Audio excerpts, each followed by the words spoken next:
For 10,000 years the Imperium had learned to mistake endurance for victory. On Terra the air tasted of incense and iron, the great cathedrals groaned like ships at anchor, and the Astronomican's beam, more wound than light, clung to the darkness like a stubborn prayer. Somewhere within the palace, far below spires and banners, a throne taller than the memory of nations drank a god's yesterday to buy a human tomorrow. And then the silence changed. It wasn't peace. It was the stillness of a room when a sleeper decides to wake. Psychers felt it first. A tremor, then a rhythm, then the unbearable certainty of a heartbeat remembered. Choir masters knocked chalices from their own hands. Astropaths dropped to their knees and whispered a word they did not understand, a word that was not a word at all but a return to gravity. Home. Candles guttered sideways as if the wind had been reminded of its duty. At the edge of the Sol system, captains glanced at auspex and didn't know why they straightened their tunics. The seals around the golden throne flared like sunrise through a keyhole. Metal that had become relic and myth yielded the way stone yields to water given enough centuries. The throne did not shatter. It opened like a tomb accepting sunlight, and a figure stood where machine, man, and legend had been the same thing for longer than history should have to remember. His armor was more him than plate, more promise than metal. His gaze was the kind of old you trust despite yourself. He drew breath. The palace air seemed newly minted. He did not roar. He did not strike a pose for the ages. He simply took a step, and the floor forgot to creak. Custodians, men who had never learned to bow, found themselves lowering their heads because it felt like squinting against noon. The banners above them unfurled with the sound of distant surf. In the warp, something hateful blinked. Across the galaxy, empires lurched off course. On a craft world where futures are weighed like jewels, farcers gasped as 1,000 threads recoiled from their hands. Orc warbosses mid-boast lost their punchline and hurled fresh teeth at grot attendants without knowing why. A tyrannid synapse cluster stiffened as if jabbed with cold iron. And for one perfect hour, the Astronomican crowned the void so brightly that lost colonies who had forgotten what hope felt like stood in fields and looked up and wept without embarrassment. Robot Gilliman arrived like a storm that has learned manners. He strode through the halls of the palace past statues that looked suddenly modest. Armor worn by struggle, eyes worn by leadership, he reached the foot of the throne and bowed, not as a supplicant, but as a commander relieved to hand back a burden that had almost broken him. Father and son regarded each other, and the space between them filled with everything they did not have to say, what the Imperium had become to survive, what it now must dare to become to live. The Emperor's gaze warmed by inches. Gilliman felt the weight slide, not completely because the galaxy still was what it was, but enough that his shoulders remembered how to breathe. On Mars, the news fell like a meteor into a cathedral. Some magi sank to the floor and wept sacred machine oil into their palms. Others lifted forbidden schemata with trembling curiosity. If the Omnisia walked, did that sanctify every heresy of necessity? Scutarii legions formed two clean geometries across the forges, obedience and calculation, while the titans in their cradles hummed a note that could have been a prayer or the beginnings of a threat. Vox channels filled with prayers expressed as equations. Every question condensed into a single hunger. What now? When the Emperor spoke, the palace learned the meaning of the word enough. Enough of ignorance titled as piety. Enough of empty triumphs that were only pauses between funerals. Enough of starving cities throwing parades with bones. Enough of worship that chose lies merely because lies were easier to march behind. His voice did not condemn faith. It condemned the way fear had learned to wear faith's clothes. He ordered reforms with the same calm certainty with which he had once ordered charges. Hospitals before processions, railways before relics, hard truths before comforting myths, save where truth would do more worlds than it saved. 1,000 little reformations, he called them, and the name stuck because it was undeniable and because it was small enough for a governor to attempt without despair. Not all knelt happily. In the shadow of Terra spires, an inquisitor traced a circle on a table with one finger, calculating which lies had kept the dam intact and which had merely poisoned the reservoir. On shrine worlds, priests stared at their sermons and wondered whether grace could survive clarity. On feral worlds recently civilized, imperial officials tasted fear for the first time, which is to say they tasted accountability. And in the howling elsewhere, the chorus of enemies began. Abaddon, whose patience was a weapon sharper than his sword, bared iron teeth. Demon worlds vibrated with laughter that could stun rock. The ruinous powers braided a storm big enough to shadow half the galaxy, knowing that even a god can drown if the ocean is rage. The Eldari argued in rooms that smelled of memory. An alliance of necessity was proposed and snarled at in the same breath. A Tau ethereal lifted a hand to a hololithic sphere and whispered opportunity with the careful glee of the ambitious. Necron dynasties awoke in dark mausoleums and calculated whether apotheosis unmade would unmake them. The Emperor began his second crusade not with a single spearhead but with 1,000 needles. Maps blossomed with gold lines, delicate and relentless. He took the soul of the war and gave the shape of it to Guilliman, each trusting the other the way a blade trusts a steady hand. Chapters once separated by pride or practicality found themselves braided into strike groups that looked impossible until they worked. Ultramarines with Black Templars and Sisters Hospitaller, Raven Guard with battered Cadian regiments and Mechanicus coilsnakes. Where they advanced, warp surge receded like a guilty tide. Planets that had believed themselves abandoned tasted the idea of coordination and discovered it was not a myth. Hope moved through the Imperium like a rumor that refused to die. It was not loud. It made no speeches.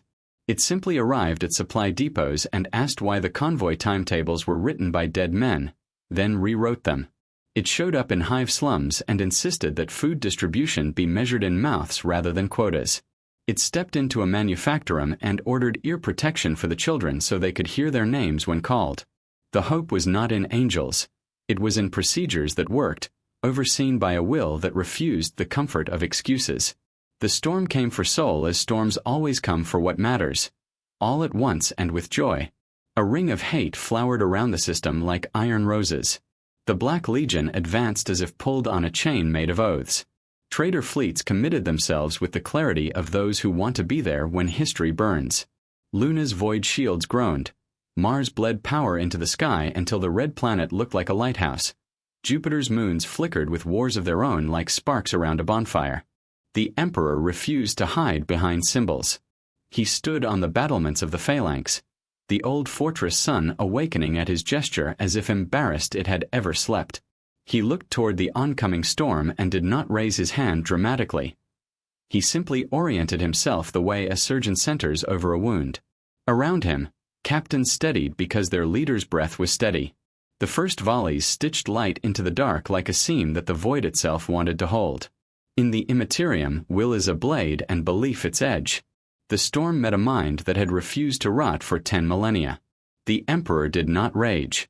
He corrected. He cut lines of force that had knotted since the heresy and tied the loose ends to human courage like sutures you could march behind. Abaddon reached forward with a hand heavy with 1,000 oaths and found it held in a grip that ignored his myth and considered only his intent. For one terrible second, the War Master looked like a man wearing armor too honest to flatter him. He wrenched free, but he had learned something he would not admit.